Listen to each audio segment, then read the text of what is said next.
Bismillahirrahmanirrahim. Assalamualaikum warahmatullahi wabarakatuh. Alhamdulillah ma ba'du. Rabbi shrah li sadri wa yassir li amri wa hlul 'uqdatam min lisani yafqahu qawli. I think it's better for me to speak Indonesia because my Indonesia is better than my English.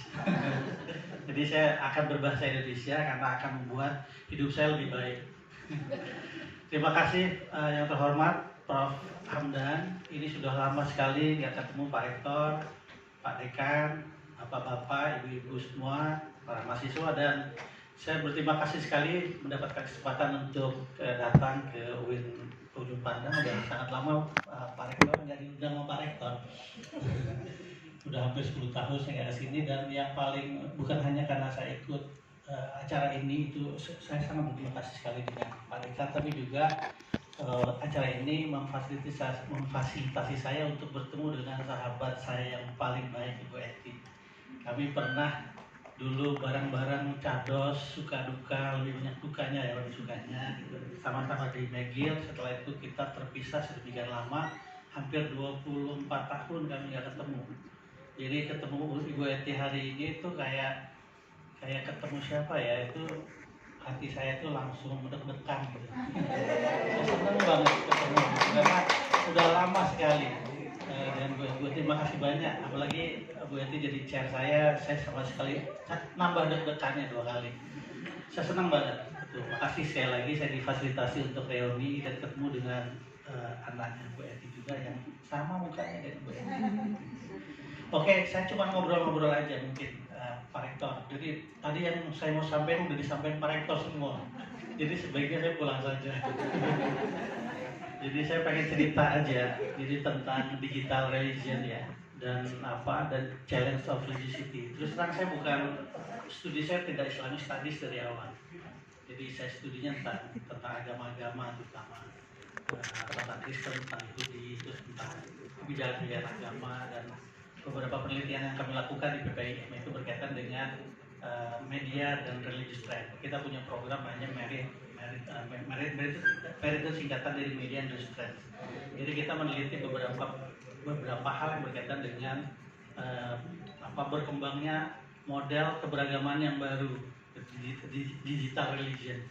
Kalau dalam studi agama-agama ada istilah Jewish movement, ada aliran Wicca namanya. Wicca itu satu kelompok agama di Eropa terutama yang dekat sekali dengan tradisi yang sangat-sangat transformatif melihat agama, dan basisnya itu betul-betul online.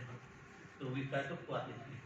Nah, saya pengen cerita tentang, dan mungkin nanti kita akan letakkan konteksnya dengan diskusi kita hari ini ya. Jadi bahwa teknologi itu sudah merubah banyak hal, seperti yang juga Pak Rektor tadi katakan, politik, bagaimana kemudian Obama naik itu kan karena WA, karena jaringan yang dibangun sedemikian rupa sehingga unifikasi orang itu dilakukan lewat teknologi yang sedemikian kuat. Terus juga bisnis kita juga lihat, dan relationship gitu ya, seperti dikatakan oleh Ibu tadi, bahwa WA itu mendekatkan yang jauh dan menjauhkan yang dekat. Itu kan menjadi fenomena yang nggak bisa kita tolak ya. Jadi kita bisa ngobrol, bisa makan sama-sama dengan keluarga, tapi pada dasarnya itu satu sama lain itu sebenarnya tidak bercakap. Kita bercakap dengan orang lain yang bukan di depan kita. Makanya saya setuju dengan Pak Rektor tadi bahwa hal yang paling penting dalam Industrial Society 5.0 itu adalah menjadikan manusia sebagai pusat dari semua pergerakan dan semua peradaban tadi. Nah, yang terakhir adalah bahwa perubahan itu juga terjadi ketika kita ngomong tentang religious behavior, bahwa cara kita beragama itu banyak sekali diubah, dipersepsikan oleh media itu sendiri. Kalau kita lihat misalnya ya, bagaimana kita berpakaian. Kalau kita melihat fenomena berpakaian yang luar biasa berubah dari 30 tahun, 40 tahun sebelumnya. Kalau kita lihat misalnya dulu ya, kalau secara sederhana, ini bagian dari commodified religion. Kalau kita lihat wisuda, UIN, mungkin UIN Alauddin juga sama. Kalau saya membandingkan dengan apa yang pernah saya lihat di UIN Jakarta, itu tahun 70 sampai 75 sampai 80-an itu ketika wisuda itu perempuannya nggak ada yang pakai jilbab, tapi pakai konde yang gede banget itu, yang bisa naruh termos dalamnya itu. Gitu. Dan itu menjadi fenomena biasa saja karena itu bagian dari keberagaman pada waktu itu. Tapi kan bergeser terus demikian rupa sehingga corak dan cara pandang kita terhadap jilbab itu mentransformasi tidak semata-mata sebagai muslimah deskot, tapi juga fashion yang berubah total. Jadi media memberikan ruang yang sangat besar terhadap perubahan cara kita untuk beragama. Termasuk tadi yang dikatakan oleh Pak Rektor sendiri, bukan sesuatu yang mustahil nanti bahwa sholat berjamaah itu kita lakukan dari rumah. Itu bukan sesuatu yang mustahil. Jadi itu hal yang bisa terjadi karena ada sebuah struktur di mana nanti agama masa depan memungkinkan orang itu tidak saling ketemu, tapi mereka memiliki sebuah pemahaman yang sama. Dan itu sudah terjadi di Indonesia. Survei-survei kita menunjukkan ya, misalnya ada 60% anak-anak muda sekarang itu punya pandangan yang sangat konservatif. Khususnya konservatif itu seperti sumur yang tanpa dasar ya, karena definisinya nggak begitu jelas. Tapi kita bisa melihat bahwa ada beberapa indikator yang mengatakan orang ini konservatif ketimbang yang lain. Kita bagi tiga, ada konservatif, moderat, dan liberal. Nah, itu semakin konservatif dan mereka tidak saling ketemu dan tidak tahu, tapi mereka men-share sebuah ide yang sama. Nah, tidak mungkin, tidak sesuatu yang mungkin saja terjadi nanti bahwa ada praktek-praktek keagamaan yang nanti memang dilakukan secara komunal, tapi pada dasarnya itu private. Mungkin saja itu terjadi nanti di dalam dunia yang sedemikian kompleks ya. Nah yang kayak gini tuh bagian dari problem yang mungkin kita akan alami gitu. Ini yang oke, ini belum sampai sini. Jadi kalau misalnya kita melihat ya bahwa kita tahu bahwa internet, teknologi itu betul-betul unparalleled. Semuanya tuh dia bisa kita dapatkan dari internet ya. Kalau zaman 30 tahun yang lalu kita untuk mengetahui perbedaan misalnya bagaimana corak keagamaan itu kita harus pergi melihat buku. Tapi sekarang kan kita cuma just click to mouse dan kita akan mendapatkan semua apa yang kita inginkan. Kalau kita dapat kata kunci yang benar, kita akan mendapatkan informasi yang benar. Dan kadang-kadang dengan algoritma nanti kita diskusikan itu membuat seolah-olah sesuatu yang sebenarnya nggak benar jadi benar. Itu bisa begitu. Jadi kalau credo dulu dalam filsafat kan René Descartes bilang saya berpikir maka saya ada. Kalau dalam teknologi itu kan saya berkata maka saya benar. Jadi kemudian akhirnya nggak ada lagi kemudian setiap yang saya katakan yang benar, maka kemudian hoax itu adalah muncul dari keyakinan bahwa ketika saya mengatakan itu maka itulah kebenaran yang harus diterima. Itu yang terjadi nantinya. Nah karena itu apalagi kita lihat bahwa fenomena anak-anak muda itu kan fenomena di mana mereka nggak pernah lagi nanya agama ke kita, nanya sesuatu ke kita, mereka langsung ke Google. Saya surprise sekali suatu saat pernah ngobrol dengan anak saya tentang Ezra apa ya istilahnya yang lambang Illuminati itu yang mata. Saya pikir anak saya nggak tahu dan dia bisa menjelaskan dengan sangat baik dan saya surprise banget. Waktu itu saya ngobrol tentang Yudaisme, tentang dia ngomong, ditanya apa sih Zionisme itu, nah saya cerita tentang teori konspirasi di belakang itu tentang Illuminati macam-macam dan dia bisa menjelaskan dengan sangat baik. Dan saya tanya, kamu tahu dari mana nak? Dari internet. Jadi informasi menurut saya itu kompleks tapi bisa dicerna. Makanya ada sebuah penelitian di Brazil yang menunjukkan bahwa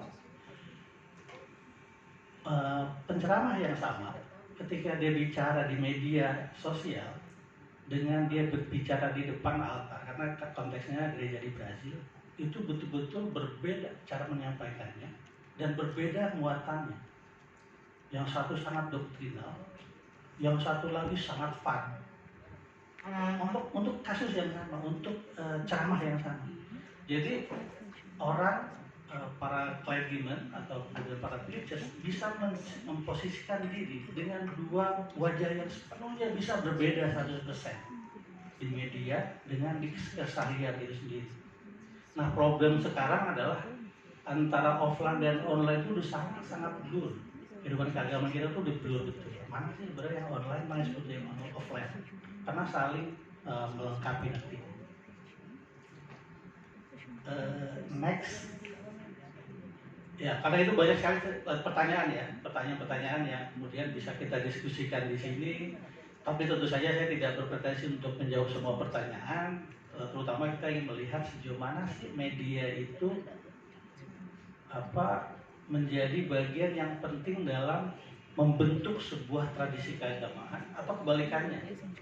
Itu kan hal yang dipertanyakan terus oleh banyak ahli ya. Impact-nya tuh terhadap agama tuh apa sih media? Itu, dan sejauh mana kebalikannya? Apa yang terjadi? Lalu kemudian komunitas agama itu harus melakukan apa ketika mereka ngomong tentang atau kehidupan keagamaan itu sendiri berkaitan dengan media. Nah, hal-hal yang begini yang menjadi kemudian hal yang sangat penting ketika kita diskusi tentang media dan agama. Sebelum kita masuk ke challenge itu sendiri, ada hal yang penting yang kita harus garis bawahi ya ketika kita ngomong tentang media dan religi. Ada 4 kita sebut dengan 4 intertwined concept. Next, oke. Ya, ada 4 konsep ya. Yang next. Jadi kalau kita lihat pertama kita sebut dengan cyber religion. Jadi kadang-kadang orang itu nggak bisa membedakan cyber religion, terus kemudian religion online, online religion, and digital religion. Padahal itu hal yang berbeda-beda. Itu hal yang sebenarnya itu development yang berubah satu sama lain. Jadi kalau kita secara umum ya, kalau kita sejarah tentang bagaimana religion media itu intersect, saling berkomunikasi, itu diawali tahun 80-an sebenarnya ketika banyak sekali komunitas agama berusaha untuk menampilkan teks-teks religius ya, dokumen-dokumen agama seperti Quran atau Bible ke dalam website.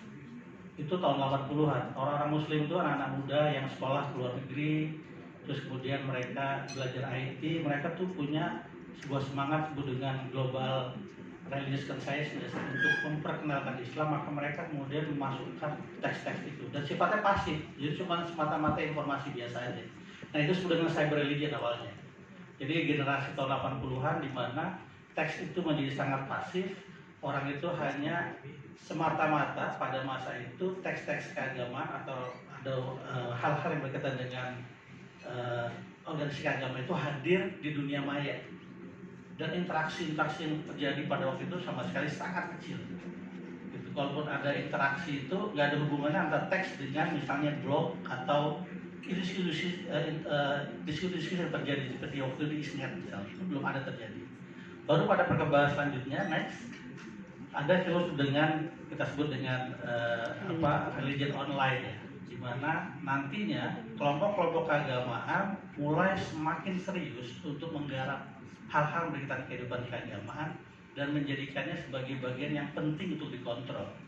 Karena sebelumnya itu anak-anak muda sifatnya voluntary basis ya, basisnya itu betul-betul sukarela, mereka pengen cuma menunjukkan agama mereka. Nah sekarang enggak, organisasi keagamaan termasuk dalam semua tradisi agama-agama masuk ke dalam itu dan berusaha menampilkan sebuah sumber yang otoritatif. Itu sifatnya sangat otoritatif yang dari situ kemudian muncul nanti diskusi-diskusi yang berkaitan dengan teks-teks yang ada itu sendiri. Nah itu generasi kedua ya, itu tahun 80-an, masih 80-an, 90-an gitu ya. Baru kemudian muncul kita sebut dengan religion online ya, yang online religion, di mana kemudian nanti kelanjutan dari tradisi ini sifat dari agama di media massa itu menjadi lebih aktif gitu. Orang-orang berusaha untuk menjadikan materi-materi agama itu lebih menarik, terus kemudian lebih oke, sehingga anak-anak mulai tertarik, dan itu mulai dilakukan tahun 2000-an. Makanya kita sebut dengan religion online. Nah, mulai disinilah yang kita sebut dengan kodifikasi agama muncul. Karena nantinya pada generasi selanjutnya itu kita lihat ada disebut dengan yang sudah digital religion, itu betul-betul terkodifikasi sedemikian rupa. Kalau kita lihat next ya, keempat, bahwa pada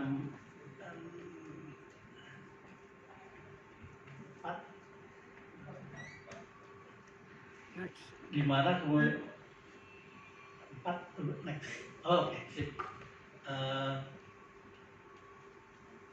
model komodifikasi terutama tahun 2000-an yaitu udah menjadi sesuatu yang lumrah. Sekarang ini kalau kita lihat misalnya acara di TV ya, kita melakukan penelitian di TV dan inilah yang uniknya dari TV. Jadi kalau kita lihat di bulan Ramadan, nuansa tahun 90-an dengan tahun 2000 itu betul-betul berbeda.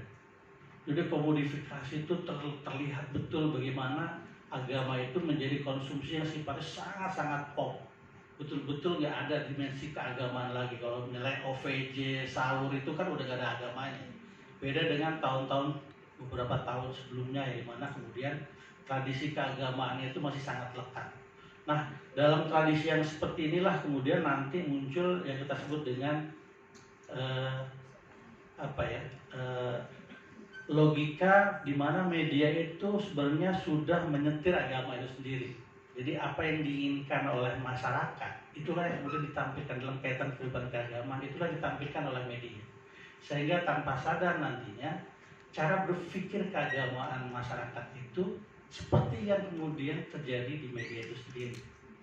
Maka cerita-cerita misalnya kalau di ada beberapa stasiun TV yang punya cerita yang berkaitan dengan orang yang misalnya jahat nanti kemudian ya cerita tentang hidayah sebenarnya dulu ya jurnal hidayah yang kemudian divisualisasi yang itu menjadi tren yang sangat kuat di beberapa media TV, termasuk juga bagaimana media TV itu memfabrikasi orang-orang misalnya yang sebenarnya tidak memiliki landasan keagamaan. Maka banyak sekali figur-figur figur-figur yang disebut dengan selebriti agama yang pada dasarnya dia bukan menjadi bagian atau memiliki latar belakang keagamaan yang sangat baik. Nah itu yang kemudian menjadi penting. Jadi memang ketika kita ngomong tentang relasi antara agama dengan internet atau dengan sosial media itu sangat kompleks, sangat subtil, dan setiap agama dan setiap kelompok agama berusaha untuk terus-menerus melakukan proses negosiasi di media massa. Dan proses negosiasi yang terjadi di media massa pada dasarnya juga terjadi dalam kehidupan yang nyata.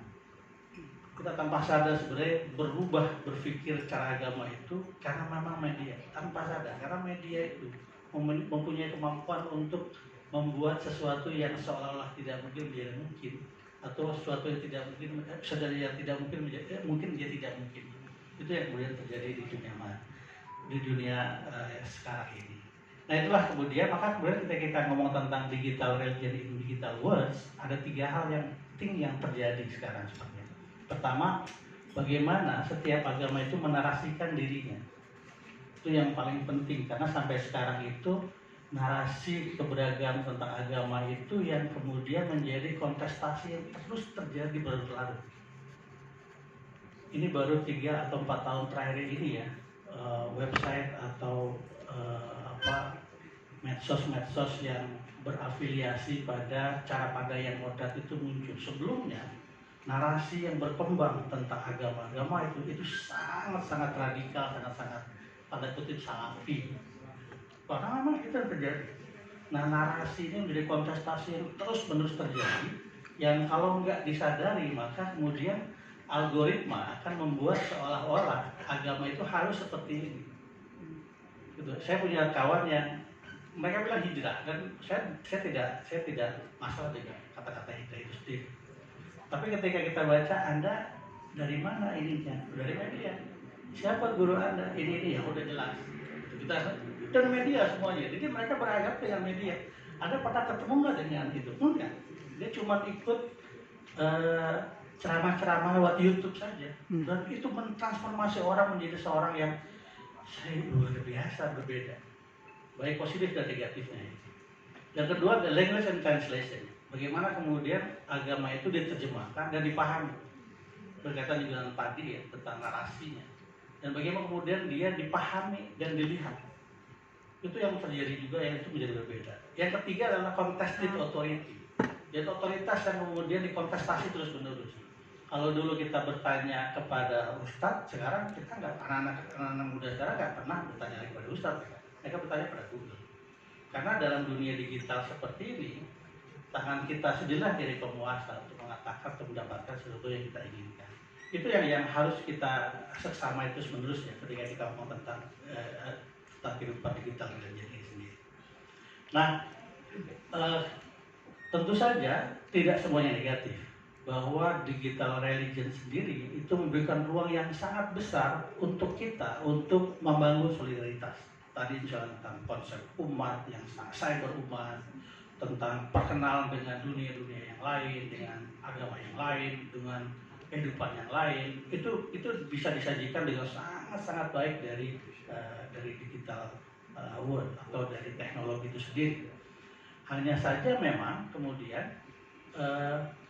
banyak problem ketika kita berusaha untuk mengaitkan hal-hal yang berkaitan dengan kehidupan media dengan agama itu sendiri.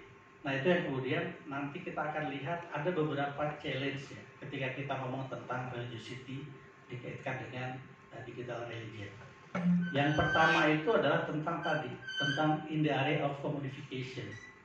Komunikasi yang terus menerus yang itu tidak hanya terjadi karena dalam dunia digital itu sesuatu yang offline dengan online itu sudah sangat-sangat blur, itu tidak jelas lagi. Nah, komodifikasi yang seperti inilah yang kemudian menjadi bagian yang menjadi watak otentik dari agama yang akan berkembang pada masa depan. Jadi kita jangan bayangkan bahwa orang-orang pergi untuk melakukan umroh itu simply bahwa mereka tuh punya panggilan religius. Enggak, itu karena media. Itu panggilan travel.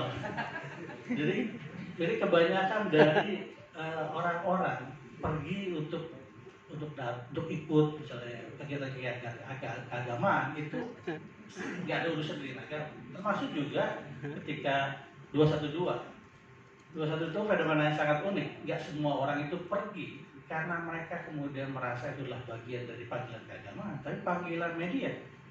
Karena yang datang waktu itu juga perempuan-perempuan juga jadinya sepatunya juga haknya juga panjang-panjang, tinggi-tinggi, ya itu nggak mungkin kalau doang demo kayak gitu. Nah, komodifikasi agama itulah menjadi bagian yang paling terus menerus nggak ada ininya, nggak ada. Itu akan terus menerus terjadi dan nggak ada batas sama sekali. Nah, harus ada batas yang harus kemudian bisa dilakukan oleh agama itu sendiri. Yang kedua, berkaitan dengan network religion. Jadi sekali lagi network religion itu berkaitan dengan bagaimana antara sesuatu yang real dengan tidak real itu sama sekali nggak ada batas lain. Jadi sesuatu yang terjadi dalam dunia yang online itu pada dasarnya memanifestasikan dirinya nanti ke dunia yang online. Misalnya sekarang keinginan kita sholat Jumat itu online. Nah, waktu itu karena COVID aja, awalnya COVID. Tapi bukan berarti itu tidak mungkin nanti ada satu cara pandang yang media buat, yang kemudian kita percaya bahwa yang namanya ruang dan waktu itu sama sekali tidak menjadi sesuatu yang relevan lagi. Itu sesuatu yang mungkin sekarang nanti, sesuatu yang tidak mungkin dulu kan kita nggak pernah bayangkan bahwa kita misalnya bisa berkomunikasi dengan orang hanya dalam waktu hitungan detik. Saya ingat sekali ketika saya ngirim surat ke istri saya waktu kita di Montreal, saya mengirimkan sekarang, istri saya akan menerima minggu depan, dan minggu depan istri saya menjawab, jadi saya menunggunya 2 minggu untuk mendapatkan kabar doang. Dan waktu itu kan nggak mungkin bisa kemudian terjadi sebuah teknologi yang membuat kita bisa berkomunikasi langsung. Itu dalam kehidupan biasa. Dan kehidupan keagamaan itu mungkin sekali nanti terjadi ketika orang semua sepakat. Itu jadi hal yang apa batasannya kan nggak ada presiden dalam sejarah kita. Kita punya sebuah pengalaman keagamaan yang lebih kompleks daripada sekarang. Nggak ada. Dan network religi itu akan terjadi, di mana batas dua hal ini itu menjadi betul-betul sangat-sangat tidak clear lagi. Yang kedua, yang ketiga, kita sebut dengan konsumsi atau eksesif dari simbol-simbol keagamaan dalam dunia digital religion ini. Itu betul-betul eksesif, apapun dikaitkan dengan agama, gitu. Jadi nantinya termasuk juga kegiatan-kegiatan yang pada dasarnya tidak ada hubungannya dengan agama. Itu eksesif. Nah, kalau sesuatu yang eksesif, apalagi eksesif biasanya itu bermuara pada satu model keagamaan tertentu yang tidak memberikan ruang pada model keagamaan yang lain. Dan itu yang sebenarnya terjadi, pernah terjadi, yang sekarang kemudian diimbangi. Dan problem kita, orang-orang yang moderat misalnya ya, orang-orang moderat itu orang-orang yang paling tidak mau memang mengisi wacana tadi. Saya ingat sekali, kita pernah berdiskusi dengan para produser di TV 7, TV Trans TV ya. Kenapa sih ada beberapa penceramah yang menurut kita itu kok yang kayak gini dipakai? Ternyata dia bilang, ya karena kalau kita memanggil orang-orang dari UIN itu nggak ada yang bisa, mereka sibuk semua. Gitu. Ada orang-orang yang mereka secara volunteer datang dan mau tanpa dibayar untuk datang dan mengisi ceramah-ceramah itu. Yang ceramah-ceramah itu sepenuhnya itu memang tidak menjadi bagian cara dari identitas keberagaman di Indonesia sendiri. Nah itu yang terjadi pada dasarnya. Itu yang konsumsi yang yang terjadi sedemikian rupa di kalangan media sendiri. Yang keempat, kita lihat bahwa media ke depan tetap akan menjadi major source of religion yang akan menggantikan buku tentu saja. Kita kan sekarang udah nggak pakai buku, dia ada transformasi yang sedemikian panjang terjadi dari oral transmission, kemudian written transmission, dan kemudian digital transmission. Jadi semuanya terdigitalisasi sehingga orang itu ya, otoritas keagamaan itu nanti akan terus berubah. Gitu. Maka nggak salah kalau nantinya orang-orang yang pada dasarnya menguasai media dalam pengertian mereka sepertinya media native, itulah yang kemudian menjadi expert dalam kehidupan kita sendiri. Nah orang kan memang banyak nggak mau nanya ke ustadz lagi, karena kalau kita nanya ustadz kadang-kadang kita nanya sesuatu dan itu dimarahin. Atau kemudian itulah hal yang kayak gitu yang membuat orang itu ada contohnya nggak nyaman untuk datang bertanya, dan mereka bertanya ke media sosial nggak pernah kan kemudian memberikan, nggak bakal marahin mereka bisa mencari alternatif cara pandang keagamaan yang menurut mereka itu paling cocok buat mereka. Itulah kemudian membuat media sosial menjadi tempat di mana mereka ingin tahu hal-hal yang mereka inginkan. Nah yang selanjutnya adalah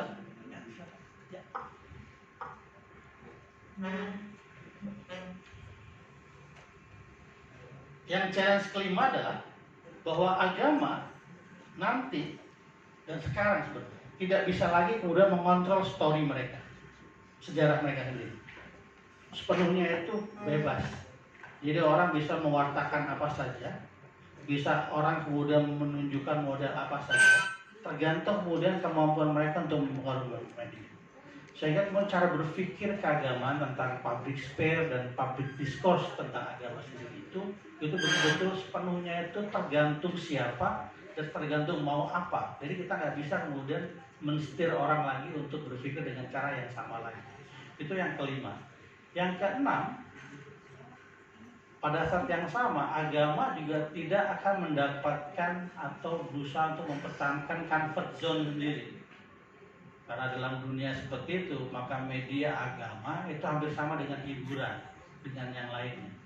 Sehingga comfort zone, otoritas, macam-macam sama sekali tidak menjadi bagian yang penting lagi dalam tradisi digital religion itu sendiri. Sehingga kemudian orang itu nanti memutuskan untuk dirinya sendiri, untuk model beragama seperti apa. Sebuah penelitian yang baru misalnya di Scientific Study of Religion itu menunjukkan bahwa semakin banyak orang mengakses informasi tentang agama dari internet, semakin kuat dia untuk tidak berafiliasi pada sebuah organisasi tertentu, atau berafiliasi pada gereja tertentu, atau berafiliasi pada agama tertentu. Itu semakin seperti itu, karena akan terbentuk kalau kemudian kita tidak kemudian berusaha untuk menyelesaikan problem-problem seperti ini. Nah yang terakhir adalah bahwa AI, Artificial Intelligence tadi, itu menciptakan pemimpin baru terutama, atau public figure baru yang selama ini nggak pernah ada. Beberapa survei kita menunjukkan misalnya ketika kita tanya ya ke anak-anak muda, siapa tokoh agama yang paling Anda hormati? Jawabannya Felix Sial. Kedua siapa? Hanan Ataki. Kepada kita sebutkan nama-nama mereka nggak ada yang kenal karena mereka mengakses media massa. Mereka tidak mengakses ceramah-ceramah yang panjang, itu mereka nggak mau. Dan itu yang terjadi. Jadi apakah mereka satu sama lain mengenal? Tidak. Sama sekali betul-betul. Jadi jumlahnya itu tinggi sekali, 60%. Hampir 68% cara pandang anak-anak muda kita itu konservatif. Itu yang unik dari tradisi keagamaan. Nah, betapapun banyak ya challenge, ada 7 challenge paling tidak dari apa yang terjadi dalam kehidupan keagamaan. Tentu saja memang apa yang kemudian kita alami sekarang itu membalikkan logika sekularisasi yang terjadi. Tahun 70-an kita orang menganggap bahwa nanti agama itu akan demis, akan decline, akan hilang. Tapi ternyata bounce back. Agama itu melakukan proses transformasi yang luar biasa lewat digital. Nah, kalau kemudian kita tidak bisa kemudian mengambil momentum dari perubahan pola beragama ini, maka agama-agama mapan ya, agama-agama yang mainstream seperti kita itu akan ditinggalkan banyak orang. Saya pikir itu dulu. Jadi kita diskusi nanti. Terima kasih banyak. Assalamualaikum warahmatullahi wabarakatuh. Terima kasih banyak Profesor Ismatur Robi. Ya, seperti yang sudah kita lihat, ada beberapa poin, terutama dari aspek challenge tadi ini yang kemungkinan sudah mulai menggelitik pemikiran kita, terutama ketika perspektif berada pada perspektif yang beragam tentang mana batas-batas yang boleh berubah dan mana batas-batas yang tidak boleh berubah. Biasanya ributnya di situ ketika berhadapan dengan tantangan-tantangan ini. Baik, alhamdulillah kita sudah sampai pada sesi tanya jawab. Panitia masih boleh berapa menit?